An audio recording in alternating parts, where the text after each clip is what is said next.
नमस्कार, करनॉमिक्स YouTube online channel में आपका स्वागत है। मैं हूं डॉक्टर अक्षिता। आज बारी है राजस्थान करंट अफेयर्स की। हाँ जी, इससे पहले 13 सितंबर तक का करंट अफेयर हम आपको प्रोवाइड करा चुके हैं। यदि आपने नहीं देखा है तो हमारी करंट अफेयर्स की आप सीरीज़ में जाएंगे, राजस्थान करंट अफेयर्स की सीरीज़ में, तो वहाँ पर आप 13 सितंबर तक की जितनी भी घटनाएं राजस्थान में घटी हैं वो जान सकते हैं।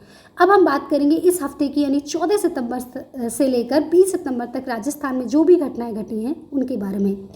ये बहुत ज़्यादा इंपॉर्टेंट है आरएस इंटरव्यू की दृष्टि से। इसके साथ साथ और जितने भी आरपीएससी के एग्ज़ाम होने वाले हैं उनके लिए तो ये इम्पॉर्टेंट है ही। मैं हूँ डॉक्टर अक्षिता। जुड़े रहिए हमारे साथ फेसबुक, इंस्टाग्राम, ट्विटर और यूट्यूब पर आप हमारे चैनल करनॉमिक्स को सब्सक्राइब कर सकते हैं और बेल आइकन दबाना मत भूलिए। तो सबसे पहले हम बात करेंगे सिडबी की, क्योंकि सिडबी का राजस्थान सरकार के साथ एमएसएमई के संदर्भ में एक एमओयू साइन हुआ है। सबसे पहले सिडबी क्या है? जब हम सिडबी की बात करते हैं तो आप बता सकते हैं कि इसकी फुल फॉर्म क्या होती है? हाँ जी, small industries development bank of India. अच्छा ठीक है, ये कब आया? 1990 में। इसका हेडक्वार्टर कहाँ पर है? ये 1990 में आया और इसका हेडक्वार्टर जो है वो लखनऊ में है। इसके साथ साथ इसके फंक्शंस क्या हैं, या ये सिडबी जो है वो करता क्या है?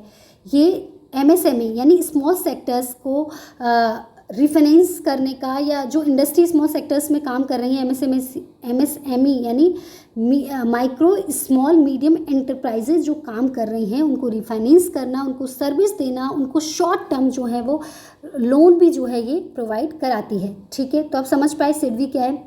तो इसी सिडबी के साथ राजस्थान सरकार ने एक समझौता किया है। किसके संदर्भ में होगा? ऑब्वियसली सिडबी किसके लिए काम करती है? एमएसएमई के लिए।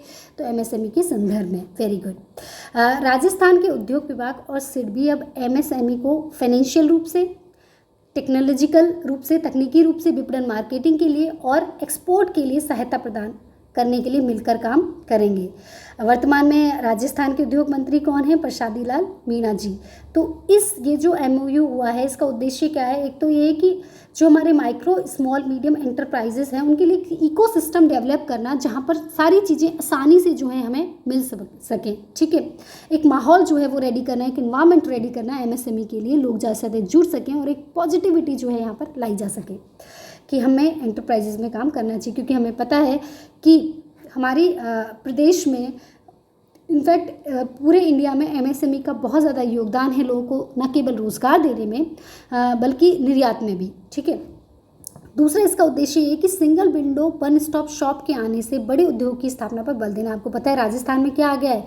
Single window one stop shop, जहाँ पर कि हर तरीके की समस्याओं का समाधान, डॉक्यूमेंटेशन की प्रॉब्लम, सब कुछ जो है वो आसानी से सॉल्व हो जाती हैं। ठीक है, एक ही विंडो पर। यानी आपको बिजली कहाँ से मिलेगी, आपको रजिस्ट्रेशन कराना है किसी उद्योग के लिए, उसकी, या फिर किसी बड़ी मशीनरी को आपको आयात करना है उसके लिए रजिस्ट्रेशन कराना है, कुछ भी, क्या डॉक्यूमेंट्स लगेंगे, किस तरीके से जो है वो इन्वायरमेंट का क्लियरिफिकेशन लेना पड़ेगा, ये सारी जो सूचनाएं हैं बड़े उद्योगों के लिए वो अब single window one stop shop पर मिल जाएगा। तो उसकी स्थापना पर बल देना। एक इसके अंतर्गत परियोजना प्रबंधन इकाई की स्थापना भी की गई है। ठीक है, राजस्थान निवेश प्रोत्साहन योजना 2019 जो आई थी, उसके क्रियान्वयन के बाद नए जो एमएसएमई हैं उसके लिए आवेदकों की संख्या में क्या होगी?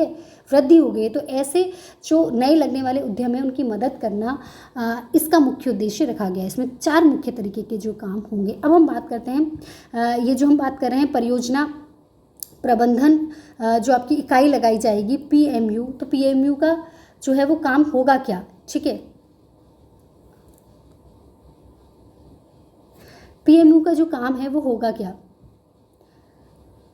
पीएमयू की भूमिका equity support, interest subvention, stressed MSME के रेजोल्यूशन, यानी ऐसी एमएसएमई सेक्टर्स जो बहुत दबाव ग्रसित है, जो अच्छे तरीके से काम नहीं कर रहे, उनके रेजोल्यूशन के लिए, इंटरेस्ट सबवेशन के लिए, इक्विटी सपोर्ट के लिए, और एमएसएमई उद्यमी को सपोर्ट करने और एमएसएमईज की मौजूदा स्थिति के मूल्यांकन के आधार पर अन्य ज़रूरत आधारित हस्तक्षेप की सुविधा के लिए योजनाओं कार्यक्रमों को डिज़ाइन करना ही इस पीएमयू का जो है मुख्य भूमिका रहेगी। यानी अब जो ये योजना प्रबंधन जो इकाई लगाई जाएगी, परियोजना प्रबंधन इकाई, वो बहुत एमएसएमई से रिलेटेड जितनी भी प्रॉब्लम्स हैं उनको सॉल्व करने के लिए क्या प्रोग्राम बना सकते हैं, क्या कार्यक्रम बना सकते हैं, उनको डिज़ाइन करेगी।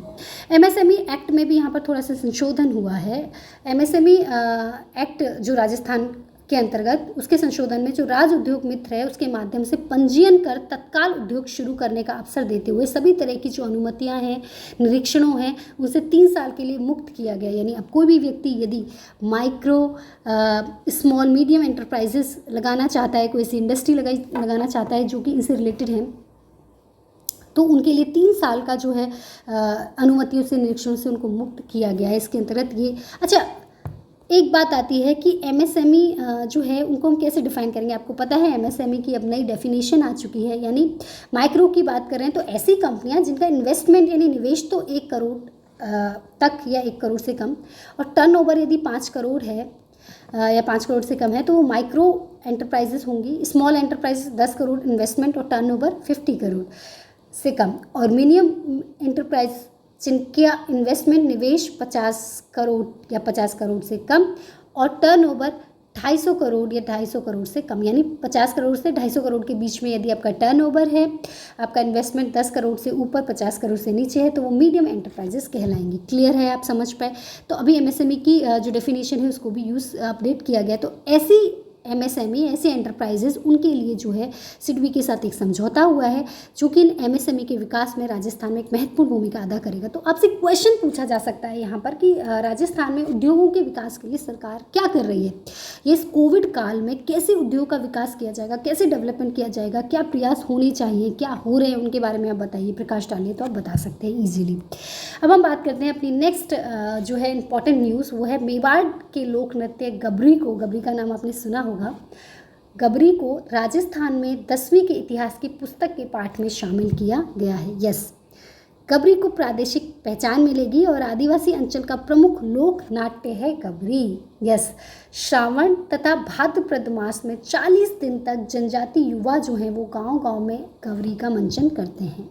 ठीक है, तो सबसे मेन बात कि अब होगा क्या, देखो गबरी अब राजस्थान के 10वीं के इतिहास की पुस्तक आती है, राजस्थान का इतिहास एवं संस्कृति करके, कला करके, जिसको आरबीएससी देने वाले हर एस्पायरेंट को पढ़ना ज़रूरी होता है क्योंकि कई बार क्वेश्चन वहाँ से बिल्कुल सीधे सीधे उठकर आ जाते हैं। यस, तो अब गबरी को भी उसमें शामिल कर लिया गया जिससे कि अब इसकी प्रादेशिक पहचान बनेगी, क्योंकि बहुत सारे टीचर्स हैं जो अलग क्षेत्र से आते हैं, वो नहीं जान पाते, या भारत की संस्कृति राजस्थान की संस्कृति इतनी रिच है कि उसको जो है वो न केवल हम सबको पढ़ना चाहिए बल्कि और लोगों को भी इसको पढ़ना चाहिए, इसीलिए जो है ये कदम उठाया गया है। गबरी जो है वो लोक नाट्य, एक धार्मिक नृत्य नाटिका है जो शिव भस्मासुर की कथा पर आधारित है। रक्षाबंधन के दूसरे दिन कृष्णा एकम को खेड़ा देवी से भोपा यानी ग्रामीण देवालयों का पुजारी गबरी मंजन की आज्ञा लेता है। ठीक है, गबरी का क्या किया जाएगा, मंचन किया जाएगा। इसके बाद गबरी लोक नाटिका के पात्रों के वस्त्र बनते हैं और इसके बाद पात्र मंदिरों में देवी देवताओं का स्मरण कर इसकी शुरुआत करते हैं, जिसमें शिव और भस्मासुर की कथा को दिखाया जाता है। ये नाटिका जो है वो लगभग 1.25 महीने तक चलती है, यानी 40 दिन तक ये खेली जाती है और इस अवधि में इसमें भाग लेने वाले युवा शराब, मांस, हरी सब्जी का त्याग करते हैं और जिस गांव में गबरी होती है उसका खर्चा उस गांव के लोगों को उठाना होता है। गबरी का मुख्य पात्र बूढ़िया यानी भस्मासुर का होता है, जबकि स्त्री पात्र पार्वती का निर्वाह भी पुरुष निभाता है। ठीक है, तो मेनली इसमें सारे जो कैरेक्टर्स होते हैं पुरुष ही निभाता है, जिसे भगवान विष्णु का भी रूप माना जाता है। जोकर सहित अन्य कई पात्र इसमें होते हैं। तो आपसे पूछा जा सकता है कि राजस्थान के इतिहास की पाठ्यपुस्तक में भी कौन सी लोक नाट्य को ऐड किया गया है, तो कौन सा लोक नाट्य है, गबरी। यस, तो ये हमें ध्यान रखना है। गबरी है क्या, कब खेला जाता है, कितने दिन का होता है, इसमें कौन अपनी जो है पात्र भूमिका निभाता है, और ऐसे लोग जो आदिवासी अंचल के हैं उनसे इंटरव्यू में एक क्वेश्चन ज़रूर पूछा जा सकता है और आरपीएससी के किसी भी एग्जाम में क्वेश्चन तो आ ही सकता है। अब हम बात करते हैं अगली न्यूज़ के ऊपर। ऐसा कहा जा रहा है कि या ऐसा कहा गया है कि राजस्थान में अब 2000 नई ग्राम सेवा सहकारी समितियों का गठन किया जाएगा। आने वाले 4 वर्षों में 2000 नई ग्राम सेवा सहकारी समितियाँ गठित की जाएंगी। ये होती क्या हैं, इससे होगा क्या, देखिए ये ऐसी समितियाँ होती हैं जो कि किसानों को फसली ऋण या खाद बीज के लिए जो है वो पैसा उपलब्ध करवाती हैं। ठीक है, आपको पता है कोऑपरेटिव कमिटीज़ होती हैं ये तो अब इससे क्या होगा कि सहकारी संस्थाओं की गांव-गांव में पहुंच से किसानों को फसली ऋण यानी खाद बीज की उपलब्धता में सुविधा हो सकेगी, क्योंकि आपको नई फसल उगानी है तो उसमें एक लागत लगती है किसान की, उसके लिए उसको पैसों की ज़रूरत होती है। तो अब किसान कहाँ से ले सकता है? उसके पास उसके गाँव में ही यदि कोई सहकारी समिति होगी तो आसानी से ले पाएगा, उसकी पहुँच आसान होगी। इसी को ध्यान में रखकर गाँव का सशक्तिकरण करने के लिए और किसानों की आय को 2024 तक दुगना करने के लिए ये कदम जो है राजस्थान गवर्नमेंट के द्वारा उठाया गया है। इसका उद्देश्य है राजस्थान में सहकारी आंदोलन को बढ़ावा देना और सहकारिता से जुड़ी संस्थाओं को आम जन तक पहुंचाना। ठीक है, और कोरोना काल में ये बहुत ही इम्पोर्टेंट रोल जो है वो अदा कर सकती हैं। अब हम बात करते हैं राजस्थान राज्य खनिज न्यास की, यानी एक ट्रस्ट जो है उसका गठन किया गया है राजस्थान में। हम आए दिन हमें खनिज को लेकर या मिनरल्स को लेकर जो है समस्याएं शिकायतें देखने को मिल रही हैं कि अवैध खनन की समस्या बहुत है, या राजस्थान के लिए कहा जाता है कि राजस्थान जो है वो खनिजों का अजायब घर है। ऐसी स्थिति में राजस्थान का जो है खनिज को लेकर एक ऐसी ट्रस्ट को डेवलप करना जिससे कि खनिजों को लेकर बहुत बेहतर काम जो है यहाँ पर हो सके, ज़रूरी था। इसी को ध्यान में रखकर अब राजस्थान राज्य खनिज न्यास जो है वो गठित किया गया। इसका उद्देश्य खनिज संसाधनों और उनके अन्वेषण के नियोजित विकास के लिए एक विज़न और मिशन तैयार करना, जिसमें ज़रूरी है कि अवैध खनन पर रोक लगाई जाए, प्लस राजस्थान में इतने सारे खनिज हैं, उन खनिजों का अच्छे से दोहन किया जाए, उनका उपयोग किया जाए और राजस्थान को जो है आत्मनिर्भर बनाया जाए। और खनिजों की दृष्टि से राजस्थान की स्थिति पूरे देश में बहुत अच्छी है। ऐसी स्थिति का जो है वो राजस्थान प्रदेश को बहुत फ़ायदा मिल सकता है, न केवल रोज़गार जनरेशन में बल्कि राजस्थान की जो GSDP है उसको भी बढ़ाने में। संसाधन की विस्तृत खोज एवं परख के लिए मास्टर प्लान तैयार करना, ये भी इस ट्रस्ट का मुख्य उद्देश्य है। संभावित खनिज संसाधनों को खोजने, उन्नत वैज्ञानिक तकनीक एवं तकनीकी प्रथाओं को अपनाते हुए उनके सतत विकास के लिए भूभौतिकीय, जमीनी और हवाई सर्वेक्षण की सुविधा प्रदान करना इस ट्रस्ट का उद्देश्य जो है रहेगा। तो मुख्यतः हमने 3 उद्देश्य इसके अंतर्गत देखे हैं। ट्रस्ट में खान एवं पेट्रोलियम मंत्री की अध्यक्षता में एक 9 सदस्यीय जो कमेटी है उसका भी गठन यहाँ पर जो है या निकाय जो है होगा। ठीक है, तो ये जो है एक बहुत ही महत्वपूर्ण कदम के रूप में जो है राजस्थान में काम करेगा। इसका कार्य क्या होगा? जैसे उद्देश्य हमने देखा, कार्य ट्रस्ट जो है खनिज विश्लेषण और अयस्कों के परीक्षण विभाग और सार्वजनिक क्षेत्र के उपक्रमों, निजी क्षेत्र के खनिज उद्योगों, अनुसंधान संस्थाओं, प्रयोगशालाओं आदि द्वारा प्रस्तुत चट्टानों और खनिज नमूनों की अशुद्धियों की पहचान के क्षेत्र में अनुसंधान यानी रिसर्च करने का और विकास का कार्य जो है ये ट्रस्ट करेगा। तो ट्रस्ट जो है राजस्थान की उन्नति के लिए एक बहुत ही इम्पोर्टेंट कदम जो है वो की तरह उभरेगा। ठीक है, तो ये क्वेश्चन भी आपका, क्योंकि ज्योग्राफी से जुड़ा हुआ क्वेश्चन भी है और करंट का क्वेश्चन भी है, तो ये आपको आ सकता है। आगे हम बात करते हैं एकीकृत सड़क दुर्घटना डेटाबेस परियोजना की, जो कि केंद्र सरकार के द्वारा जो है ये परियोजना लाई गई है। Integrated road accident database project जो है ये प्रोजेक्ट केंद्र सरकार के लिए लाया गया है। ये एक्चुअली एक ऐप है और ये जो ऐप, इससे जो डेवलप एक ऐप होगा वो मौके पर दुर्घटना के आंकड़ों का संग्रह करने में सक्षम होगा। ये एंड्रॉयड प्लेटफॉर्म पे अभी ये जो मोबाइल ऐप है वो उपलब्ध है। शुरू में पायलट प्रोजेक्ट के तौर पर ये जो ऐप है वो 6 राज्यों में लागू किया गया, जिसमें से राजस्थान भी क्या है, एक है। महाराष्ट्र, कर्नाटक, मध्य प्रदेश, उत्तर प्रदेश, तमिलनाडु। तो आपसे क्वेश्चन पूछा जा सकता है कि राजस्थान में जो सड़क दुर्घटनाएं अत्यधिक हो रही हैं, आए दिन हमें कुछ ना कुछ सुनने को मिलता है, तो क्या सड़क दुर्घटना के लिए सरकार के पास कोई ऐसा ऐप है या उसका जो डेटा है कलेक्ट करने के लिए क्या ऐसा गवर्नमेंट कर रही है? तो हाँ, राजस्थान में जो है एक प्रोजेक्ट के तौर पर एक प्रोजेक्ट जो है सड़क दुर्घटना का आंकड़ा इकट्ठा करने के लिए लाया गया है। उसका नाम क्या है? IRAD। ठीक है, integrated road accident database project. IRAD का विकास और कार्यान्वयन जो है वो IIT मद्रास और राष्ट्रीय सूचना विज्ञान केंद्र सेवा इंक को सौंपा गया है। इन सबका इकट्ठा करने का, इन सबका काम कौन करेगी? IIT मद्रास और राष्ट्रीय सूचना विज्ञान केंद्र सेवा इंक। इसका उद्देश्य है, इस डाटा का उपयोग विभिन्न उद्देश्यों के लिए किया जाएगा। एक तो सड़क के बुनियादी ढांचे में सुधार के लिए दुर्घटना और उपचारात्मक उपायों का पता लगाना। दूसरा है पुलिस, स्वास्थ्य सेवाओं और संबंधित अन्य विभागों के उपयोग के लिए दुर्घटना डेटा रिकॉर्ड करना। यानी 2 चीज़ें हो गई। एक तो जो सड़क है उनके बुनियादी ढांचे में सुधार के लिए दुर्घटना उपचारात्मक उपायों में क्या सुधार हो सकते हैं, क्योंकि कोई ऐसी रोड जहाँ पर बहुत ज़्यादा एक्सीडेंट होते हैं, तो यानी रोड को उसको उस तरीके से जो है मैनेज किया जाए, या उसमें इस तरीके से स्पीड ब्रेकर लगाएं, या उसमें बहुत अत्यधिक मोड़ हैं तो कहीं ना कहीं वहाँ पर कुछ ऐसे बोर्ड्स लगाए जाएँ, कुछ और उपाय किए जाएँ, तो ये करना। प्लस पुलिस, स्वास्थ्य सेवाओं और संबंधित अन्य विभागों के उपयोग के लिए भी दुर्घटना डेटा जो है रिकॉर्ड करना। ये कोई दुर्घटना हुई, कब हुई, क्या हुई, तो उसकी पुलिस को, स्वास्थ्य सेवाओं को, इन सब चीज़ों को जो है इसकी जानकारी आसानी से मिल सके। ठीक है, तो ये भी अपने आप में बहुत ही इंपॉर्टेंट और एक बहुत ही रिवोल्यूशनरी स्टेप जो है वो हो सकता है राजस्थान के संदर्भ में।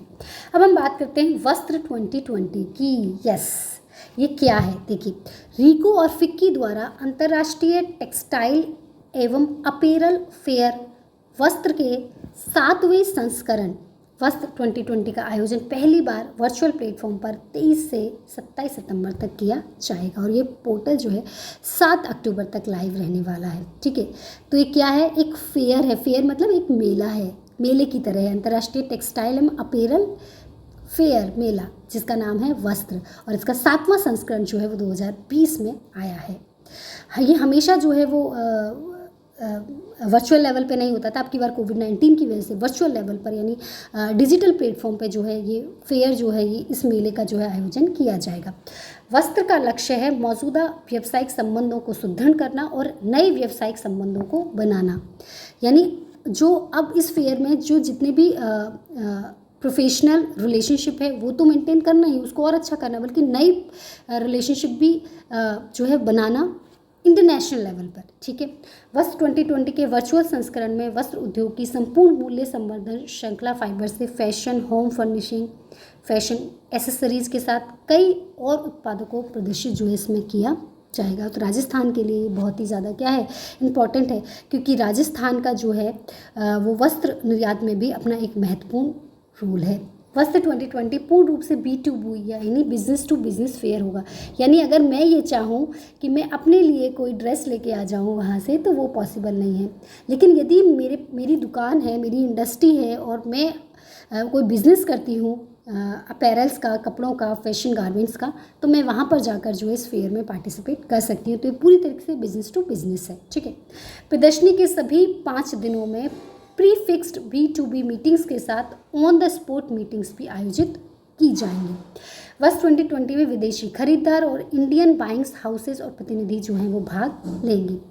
वर्तमान परिदृश्य को देखते हुए जब यात्रा एवं व्यक्ति से संपर्क सीमित है, ये वर्चुअल संस्करण भारतीय कपड़ा और परिधान उद्योग को देश विदेश के संभावित खरीदारों तक पहुंचाने एवं व्यापार संभावनाओं को बढ़ाने के लिए आदर्श मंच प्रदान करेगा। और राजस्थान जो है इसमें बहुत ही अपना जो है महत्वपूर्ण योगदान देता है वस्त्र 2020 में।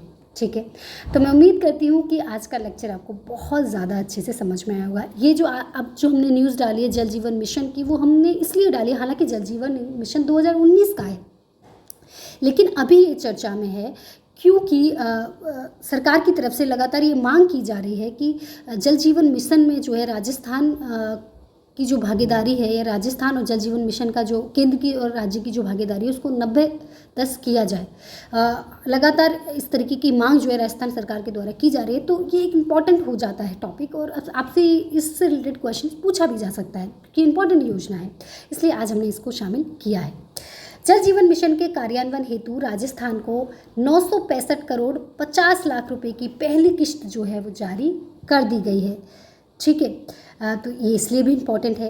राजस्थान सरकार ने वर्ष 2024 तक राज्य में शेष 88.56 लाख परिवारों को पाइपलाइन से पेयजल उपलब्ध कराने का जो अपना मुद्दा है वो रखा है कि अब राजस्थान सरकार जो है 2024 तक अपने बचे हुए 88.56 लाख परिवारों को पाइपलाइन से पेयजल उपलब्ध करवाएगी।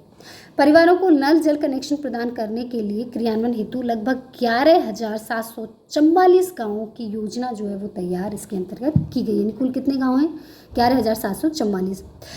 ये चर्चा में है क्योंकि जल जीवन मिशन के प्रावधानों के तहत 50-50% के अनुपात में स्थान पर राजस्थान के लिए 90-10% का अनुपात जो है वो रखे जाने की मांग उठाएगी। अब केंद्र कितना देती है? सेंटर 50, स्टेट भी कितना देती है? 50। राजस्थान गवर्नमेंट क्या कह रही है कि केंद्र कितना दे? 90, और स्टेट इसमें अपना कितना योगदान देगा? 10%। उन्होंने कहा है कि क्योंकि अभी कोविड-19 की वजह से सरकार के राजस्व में अत्यधिक वृद्धि हुई है, ऐसी स्थिति में ऐसी योजनाओं के लिए ज़रूरी है कि केंद्र सरकार जो है राज्य सरकार की मदद करे। उन्होंने कहा कि जल जीवन मिशन के प्रावधानों के अंतर्गत राजस्थान, कर्नाटक, यूपी, बिहार, महाराष्ट्र, गुजरात, छत्तीसगढ़ आदि के लिए 50:50 के अनुपात में केंद्रीय व राज्यांश का प्रावधान रखा गया है।